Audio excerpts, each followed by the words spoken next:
할렐루야. 오늘 이 시간 오직 예수 그리스도의 계시로 된 것이라는 제목으로 하나님 말씀을 전하겠습니다.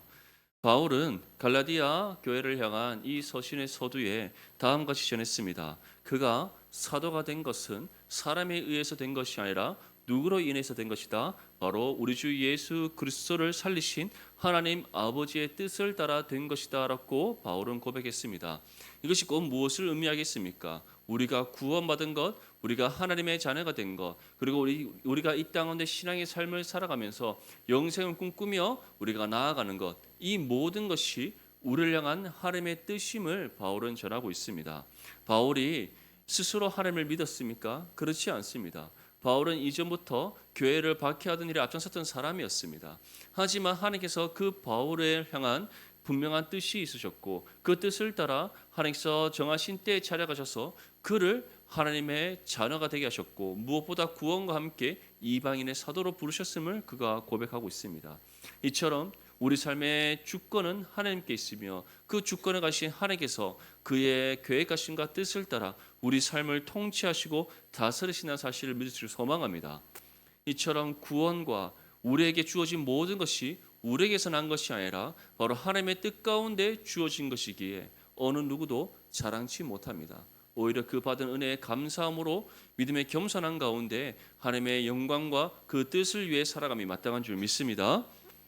이와 함께 바울은 자신이 전하는 예수 그리스도의 복음은 오직 유일한 복음임을 전했습니다. 그러면서 다른 복음은 없다. 내가 너희에게 전한 복음 위에 다른 복음은 없다라고 분명히 전하고 있습니다. 여기서 다른 복음은 무엇입니까? 바로 거짓 가르침입니다.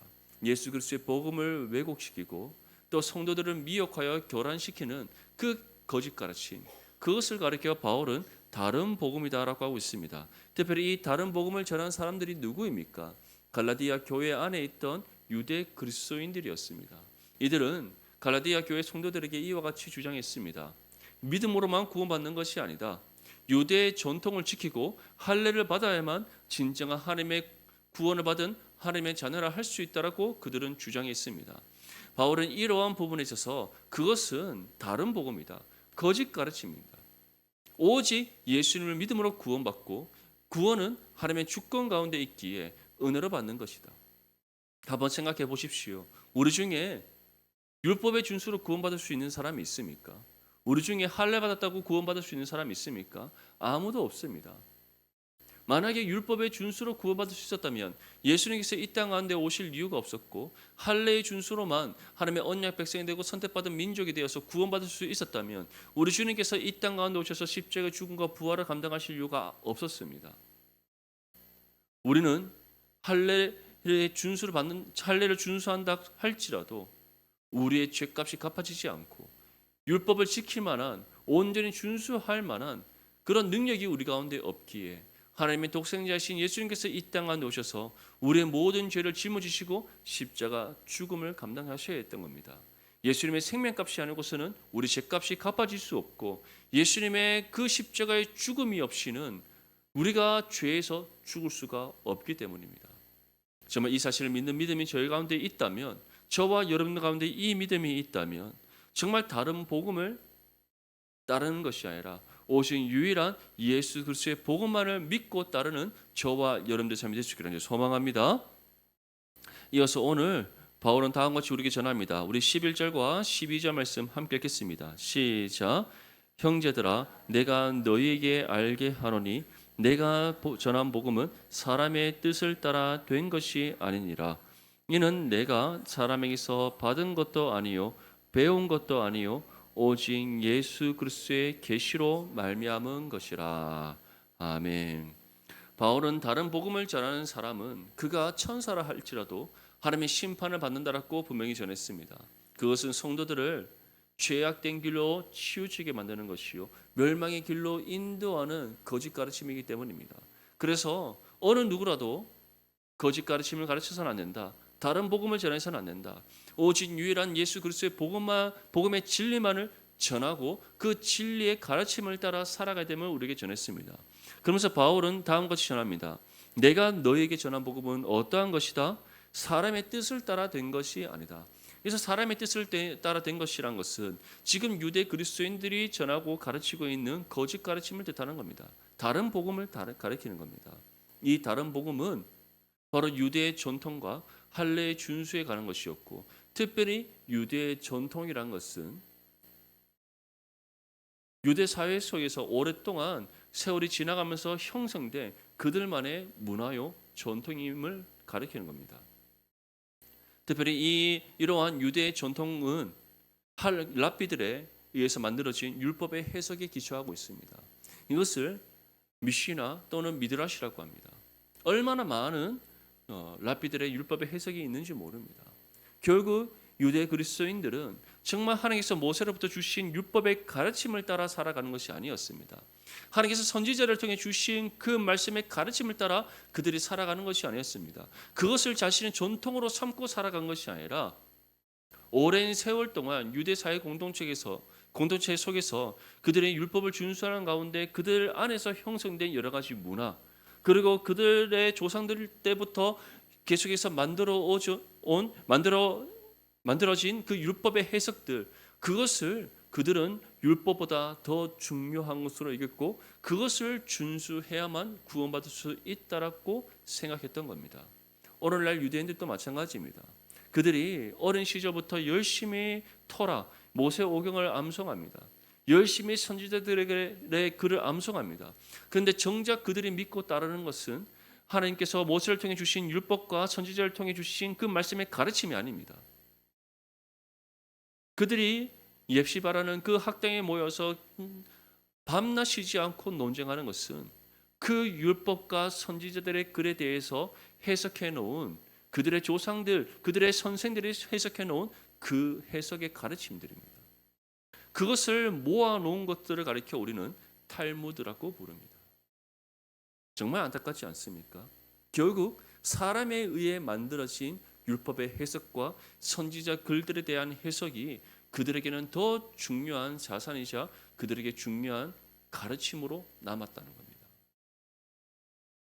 바울은 그러한 사람의 뜻을 하나 난 것, 그것은 다른 복음이요 거짓 가르침입니다. 내가 전한 복음은 사람의 뜻에 의해서 난 것이 아니다. 누구를 통해서 났다라고 우리에게 전하고 있습니까? 오직 예수 그리스도의 계시로 말미암은 것이라. 이것은 다시 말해 성령의 감동하심의 은혜 가운데 하나님께서 친히 바울에게 깨닫게 하신 예수 그리스도의 복음임을 우리에게 말씀하고 있는 겁니다. 사랑하는 성도 여러분, 성경 66권은 사람에 의해 기록되어졌습니다.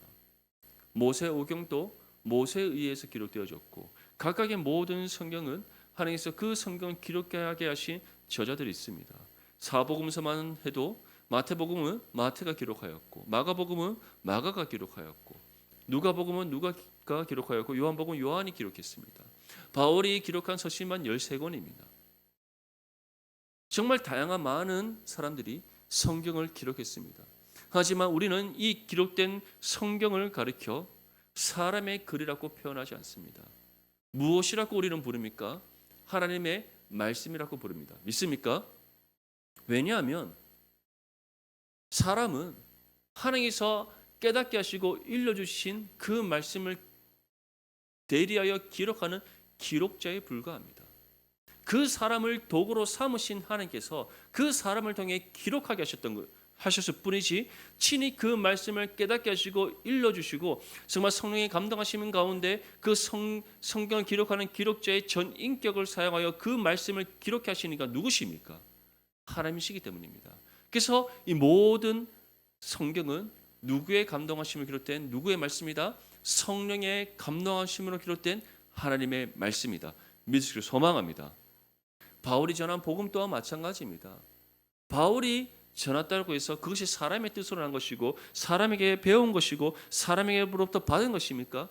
아닙니다. 바울은 복음을 전하는 전달자에 불과합니다. 바울에게 그 복음을 전하도록 깨닫게 하시고 그 진리를 얻게 하신 이가 누구십니까? 하나님이십니다.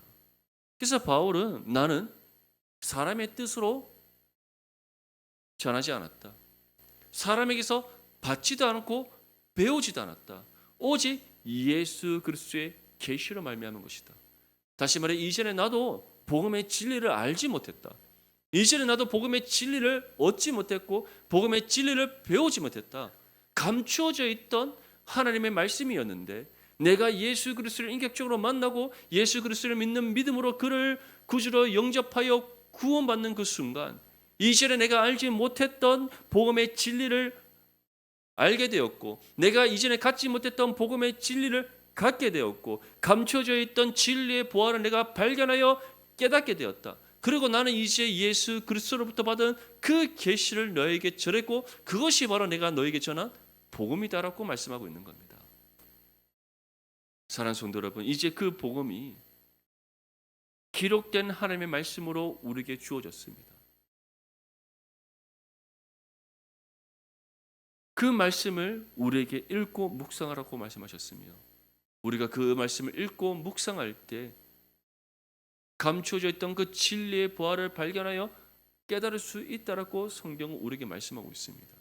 성령의 감동하심으로 기록된 하나님의 말씀이기에 우리 안에 계신 성령께서 우리가 이 말씀을 읽고 묵상할 때 그 감동하심의 은혜로 감추어져 있던 진리의 보화를 발견케 하시고 알지 못했던 진리를 알게 하시고 깨닫지 못했던 진리를 깨닫게 하시며 그 진리를 온전히 얻게 하시는 은혜를 베풀어 주시기 때문인 줄 믿습니다. 그런 의미에서 날마다 주여로 하나님의 말씀을 묵상하고 정말 예수 그리스도의 계시, 이 복음의 진리 정말 우리가 분별하게 깨달아 그 말씀 가운데 거하는 저와 여러분들의 삶이 될 수 있기를 축복합니다. 우리 본문 13절에서부터 17절까지 말씀 함께 읽겠습니다. 시작. 내가 이전에 유대교회에 있을 때 행한 일을 너희가 들었거니와 하나님의 교회를 심히 박해하여 멸하고 내가 내 동족 중 여러 영갑자보다 유대교를 지나치게 믿어 내 조상의 전통에 대하여 더욱 열심히 있었으나 그러나 내 어머니의 태로부터 나를 택정하시고 그의 은혜로 나를 부르시니가 그의 아들을 이방에 전하기 위하여 그를 내 속에 나타내시기를 기뻐하셨을 때에 내가 곧 혈육과 의논하지 아니하고 또 나보다 먼저 사도된 자들을 만나려고 예루살렘으로 가지 아니하고 아라비아로 갔다가 다시 다메섹으로 돌아갔노라. 아멘.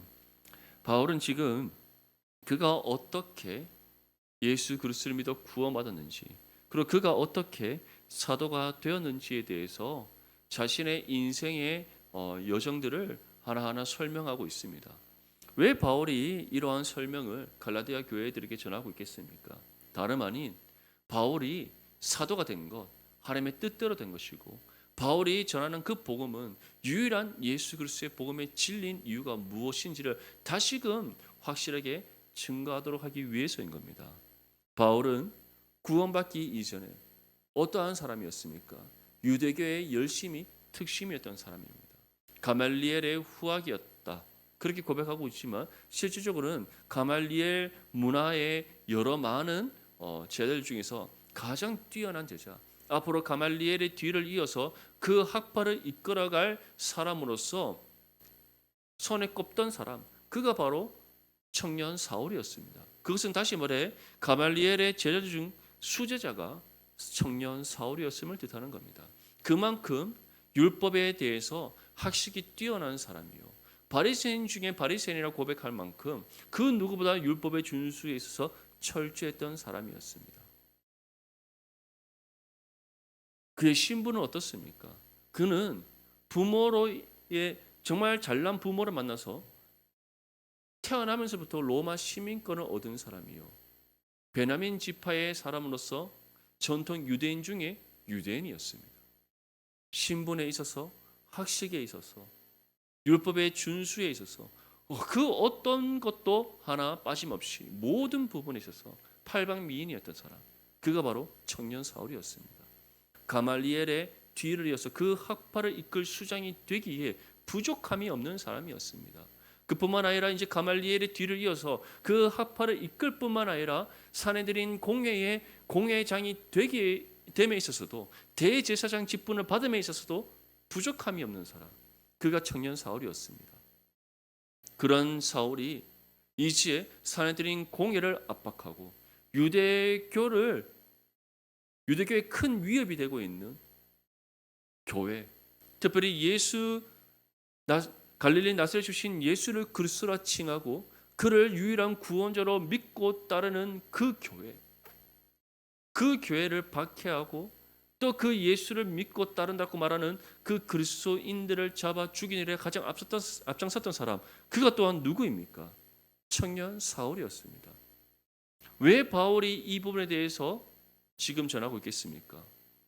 너희들이 전하는 그 다른 복음, 그 누구보다 내가 철저히 따랐던 사람이다.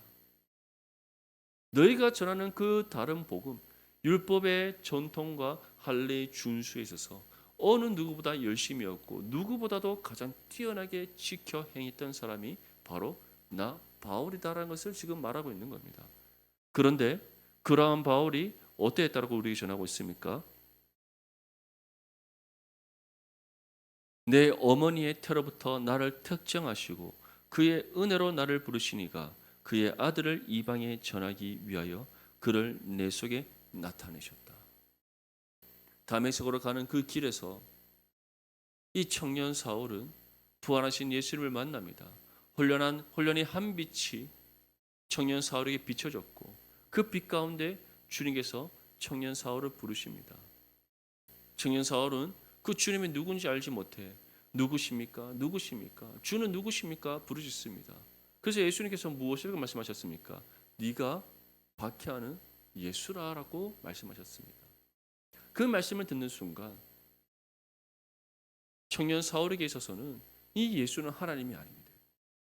이 예수는 갈릴리 나사렛 출신의 정말 보잘것 없고 자칭 유대인의 왕이라 칭함으로써 정말 신성모독죄로 십자가에 못 박아 죽은 한 사람에 불과한데 그가 알고 봤더니 사람이 아니라 누구셨다? 하나님이셨고 하나님이신 이 예수님이 어떠한 분이시다? 우리의 유일한 구원자이시 참된 메시아이심을 그가 깨닫게 되었던 겁니다. 그러고 난 이후부터 이 시에 바울은 복음의 진리를 하나하나씩 깨닫게 됩니다. 그 복음의 진리가 어떻게 깨닫게 됐겠습니까? 율법에 능통한 사람, 선지자들의 글에 대해서 능통한 사람, 그가 바로 청년 사울이었습니다. 그래서 하나님께서 이미 율법을 통해서 또는 선지자의 글들을 통해서 장래에 일어날 일들에 대해서 말씀해 주셨습니다. 율법은 예수 그리스도를 통해 성취될 모든 하나님의 구원의 역사에 대한 모형입니다. 성막과 제사와 모든 것들, 율법의 가르침 하나하나가 지금 율법으로서는 완전할지 모르나 사람으로서는 온전히 행하지 못하는 것, 그것을 예수 그리스도께서 성취하시고 율법의 마침이 되셔서 어떠한 하나님의 구원이 임하는가, 그것에 대한 모형으로 주신 것이 율법입니다. 선지자들의 글은 어떻습니까? 율법의 예수 그리스도에 대한 모형이라면 그것이 참된 메시아이신 예수 그리스도를 통해 어떻게 성취될 것이며 그 성취된 그 일들을 통하여 우리 이 땅 가운데 하나님의 나라가 어떻게 이루어지고 또한 그로 인해 우리가 어떠한 구원의 은혜를 받게 될 것인지에 대해서 세세하게 전한 것이 선지자들의 글들입니다.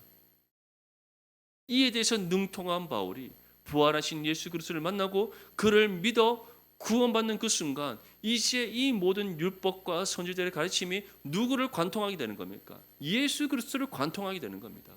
그래서 이것이 어떻게 성취되었고 이것이 어떻게 이루어졌고 그 결과로 내게 주어진 구원이 어떠한 것이며 구원받은 나를 통해 이제 하나님의 나라가 어떻게 이 땅 가운데 이루어지게 될 것인지에 대해서 세세히 깨닫게 되었던 겁니다.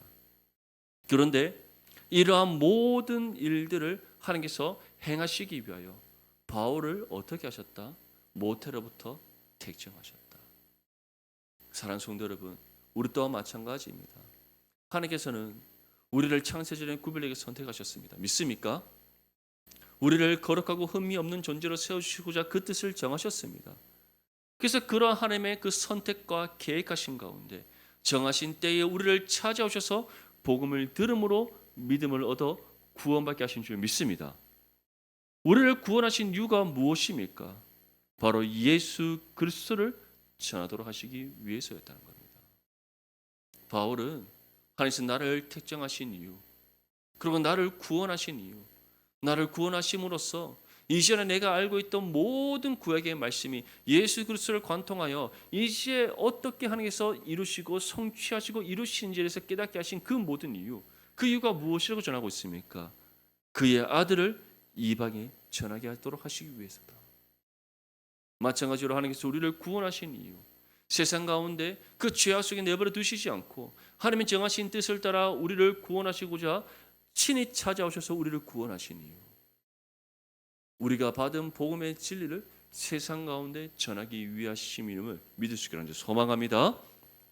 그래서 바울은 이러한 일들에 대해서 혈육과 의논하지 아니하고 바울보다 먼저 사도된 자들을 만나러 예루살렘으로 가지 아니하고 아라비아로 갔다가 다시 다메섹으로 돌아갔다. 아라비아라는 것은 그가 잠시 광야에 머물다가 다메섹으로 돌아갔다는 겁니다. 그래서 바울은 그 다메섹에서 약 3년이라는 시간을 보냅니다. 이 3년이라는 시간 동안 바울이 뭐 했겠습니까? 거기서 뭐 했겠습니까? 다름 아닌 그가 이전에 알고 있던 그 모든 율법의 말씀과 선지자들의 그 말씀, 그것이 예수 그리스도를 관통하여서 어떻게 성취되고 이루어지고 있는지, 그리고 앞으로 그가 감당해야 될 이방인의 사도로서의 역할이 어떤 것인지, 그것들을 하나하나 묵상하며 정리하고 정립하고 깨닫는 은혜의 시간을 가졌던 겁니다. 사랑하는 성도 여러분, 이제는 그 모든 은혜가 이미 우리 가운데 주어진 줄 믿을 수 있는 소망합니다. 우리가 구원받는 그 순간 성령께서 우리와 함께 하시고 우리에게 임하신 성령께서는 기록된 하나님의 말씀을 통하여 우리를 향한 하나님의 그 계획하심과 뜻을 분별하게 깨닫게 하십니다. 그리고 우리가 이 말씀을 통하여 예수 그리스도의 복음의 진리의 바를 하나하나 캐내어 발견케 하시고 또 우리가 발견하게 하신 그 복음의 진리를 우리를 통해 이 땅 가운데 전파되게 하셔서 하나님 예배하신 영혼들을 주님의 품으로 인도하여 구원에 합당한 열매 맺게 하시는 줄 믿습니다. 이를 위해 우리가 부름받았다는 사실을 기억하시며 정말 이 부르심에 합당하게 나아감으로써 하나님의 나라를 이루어가는 일에 교육에 쓰임받는 저와 여러분들의 삶이 될 수 있기를 축복합니다. 우리 18절에서 24절까지 말씀 함께 읽겠습니다. 시작. 그 후 3년 만에 내가 게바를 방문하려고 예루살렘에 올라가서 그와 함께 15일을 머무는 동안 주의 형제 야고보 외에 다른 사도들을 보지 못하였노라. 보라, 내가 너희에게 쓰는 것은 수리아와 길리기아 지방에 이르렀으나 유대의 교회들이 나를 얼굴로는 알지 못하고 다만 우리를 박해하던 자가 전에 멸하려던 그 믿음을 지금 전한다 함을 듣고 나로 말미암아 하나님께 영광을 돌리니라. 아멘. 바울이 다메섹에서 3년 동안 있으면서 정말 복음의 진리를 하나하나 깨달았을 뿐만 아니라 그 복음의 진리를 깨닫는 가운데 하나님께 주신 그 구원의 은혜의 감격 기쁨이 얼마나 넘쳤든지 가만히 있지를 못하는 겁니다. 그래서 다메섹 이곳저곳을 돌아다니며 계속해서 복음을 전하고 사람들을 만나며 복음 전파에 힘썼습니다. 이것이 그곳에 있던 전통 유대인들에게 걸림돌이 되어서 바울이 정말 돌에 맞아 죽을 뻔했습니다. 그래서 사람들이 특별히 그곳 다메섹에 있던 그리스도인들이 사람들이 바울을 죽이려 한다는 소식을 듣고 그를 광주리에 매달아 성 밖으로 내보냅니다. 그래서 3년 만에 이제 예루살렘으로 가게 되었던 겁니다. 예루살렘에 가서도 이 바울이 가만히 있지 않습니다. 먼저는 예루살렘 공동체에 있어서 예루살렘 교회 성도들에게 있어서 바울은 어떠한 사람들입니까? 자신들을 박해하던 사람이요, 그들을 잡아 옥에 가두던 사람입니다. 얼마나 무서웠겠습니까? 저 청년 사울이 다메섹으로 가는 길에 부활하신 예수를 만났고 그로 인해 그가 구원받았다는 소식을 들었습니다. 하지만 그들 눈앞에 나타난 이 청년 사울은 여전히 그들을 잡아 옥에 가두고 교회를 박해하던 청년 사울로 보일 수밖에 없었던 겁니다. 그만큼 예루살렘 교회 성도들에게 있어서 청년 사울은 트라우마의 대상이었던 겁니다. 그래서 어느 누구도 이 청년 사울을 만나기를 즐겨하지 않습니다. 결국 그래서 이 바울이 만났던 사람이 누구다? 베드로였다. 다른 사도들도 아니고 오직 베드로만 만났고 그 이후에 베드로와 시벌과 함께 있으면서 베드로가 이 정말 청년 사울이 예수님을 향한 분명한 구원의 확신이 있고 그가 이방인의 사도로 부름받았다는 사실을 확인하고 난 이후에 예루살렘 교회의 지도자인 사도 야고보만 한 번 더 만나고 이시에 길리기아 다소로 가게 되었던 겁니다. 특별히 길리기아 다소로 가게 된 또 다른 하나의 이유는 이 청년 사울이 여전히 복음의 열정이 너무나 넘쳤습니다. 그런데 이것이 정말 서로 합력하여 선을 이루는 그런 복음 사역이 되는 것이 아니라 자신의 이 뜨거운 열정을 주체하지 못하여 오히려 교회 공동체의 걸림돌이 되는 일이 되었던 겁니다. 그래서 사도 야고보와 베드로가 의논하여서 도저히 안 되겠다. 이 청년 사울이 하나님 앞에 정말 훈련받는 시간과 또 그 일들이 필요하다. 그래서 그를 고향 길리기아 다소로 보내게 되고 그곳에서 몇 년을 보내었더라? 14년이라는 시간을 보내었더라. 한번 생각해 보십시오. 바울이 이제 자신의 고향으로 가서 14년 동안 하나님 앞에 훈련을 받습니다. 어떤 훈련을 했겠습니까? 계속해서 예수 그리스도를 묵상하고 성령과 교통하고 그 온전히 하나됨을 이루기 위해 경건의 훈련에 힘쓰는 그 14년이라는 시간이었습니다. 우리가 이방인의 사도로 부름을 받았는 사도라고 하면 사도 바울이라고 생각해 보십시오. 정말 그 열정이 흘러넘치는데 하나님께서는 아무것도 하지 못한 채 14년의 세월 동안 경건의 훈련을 통해 계속해서 다듬어지고 성숙되어지고 훈련되어지는 그 시간만 계속해서 보내게 하시는 겁니다. 얼마나 답답하고 힘들겠습니까? 하지만 이 청년 사울은 그 시간을 묵묵히 보내었습니다. 그리고 14년이라는 세월이 지난 이후에 수리아 안디옥에서 사역을 하고 있던 바나바로부터 부름을 받아 이시에 본격적으로 이방인의 사도로서의 그 사명을 감당하기 시작하는데 그 결과가 무엇입니까? 1차, 2차, 3차 선교를 통하여서 소아시아 지역을 비롯한 마게도냐와 아가야와 더 넘어가서는 로마에 이르기까지 예수 그리스도의 복음이 전파되어 수많은 교회가 세워지고 수많은 하나님께서 택한 사람들이 구원받는 은혜의 역사가 일어났다는 겁니다. 믿습니까?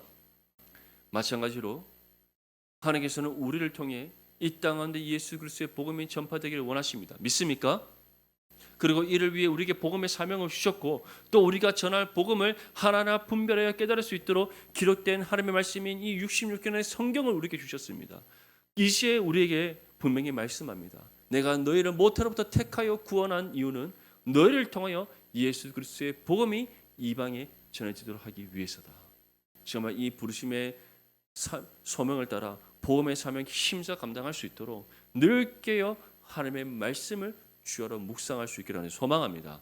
이 말씀을 통하여 우리 주 예수 그리스도의 계시를 분별하게 깨달을 수 있기를 바랍니다. 그래서 우리의 입술을 통해서 선포되어지는 전파되어지는 모든 복음이 오직 예수 그리스도의 복음이 되고 이를 통해 놀라운 하나님의 구원의 역사가 이 땅 가운데 이루어질 수 있기를 주님의 이름으로 축복합니다.